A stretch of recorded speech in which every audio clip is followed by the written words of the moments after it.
morning, invited guests, interested members of the public, friends.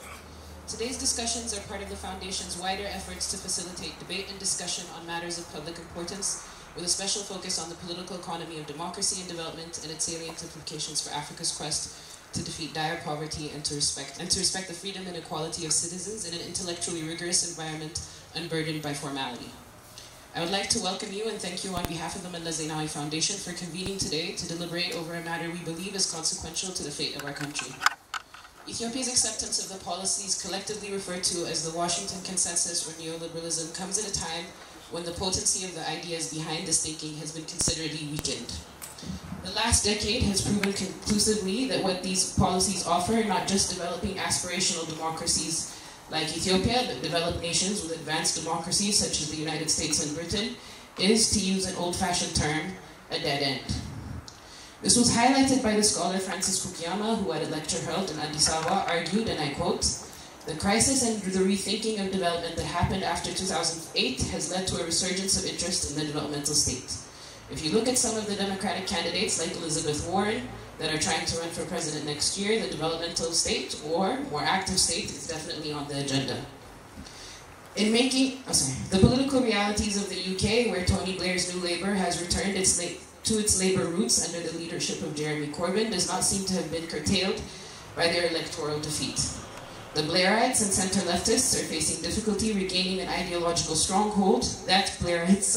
And centre-leftists are facing difficulty regaining an ideological stronghold would suggest that the neoliberal consensus will not come back.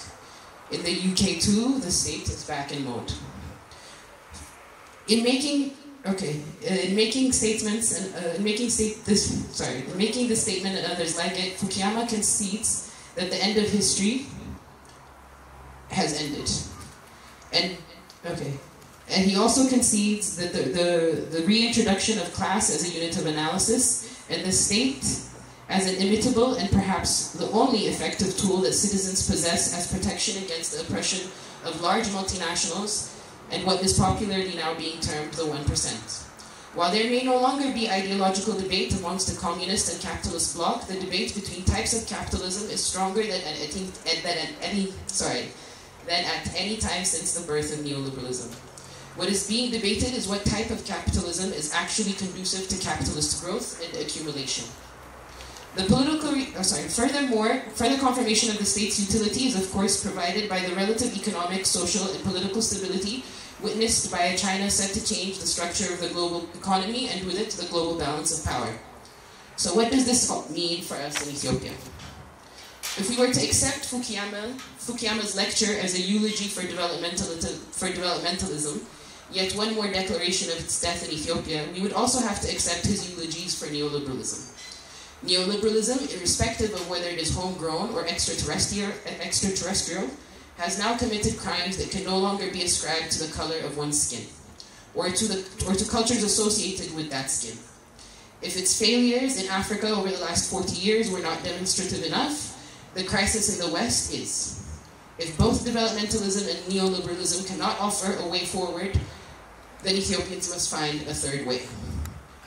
As it stands, two outlooks are slated to replace neoliberalism. On the one hand, a descent into corporate fascism, which will and is threatening the possibility of civilized relations among sovereign nations, the existence of law-abiding and organized societies within nations, including Western nations, and ecological devastation. On the other hand, the creation of an economic model that can account for and overcome both the inequality disintegrating our societies and the environmental catastrophe that threatens our survival as a species. A third way must be found for Ethiopia and the rest of the world. Indeed, an understanding of the relationship between the environment and development was, I believe, a fundamental strength of an EPRDF we have buried along with developmentalism. I would like to recall an article written on the occasion of the first commemoration of Meles' passing and the launch of this foundation by Lord Nicholas Stern, an eminent authority on environmental economics, in which he wrote his, Meles', remarkable and practical vision of how to combine development on the one hand and environment and climate responsibility on the other. He saw clearly that if we fail on one, we fail on the other, and far from being competitive, they support each other. His lessons and legacy on environment and development provide fundamental guidance for Ethiopia, Africa, and the world. Such a model is being championed by the global left through the Green New Deal. Having said that, I would like to add that my disposition towards my father and his achievements, generally speaking, is humble, but that my role in the foundation obliges me to throw a few complimentary words his way.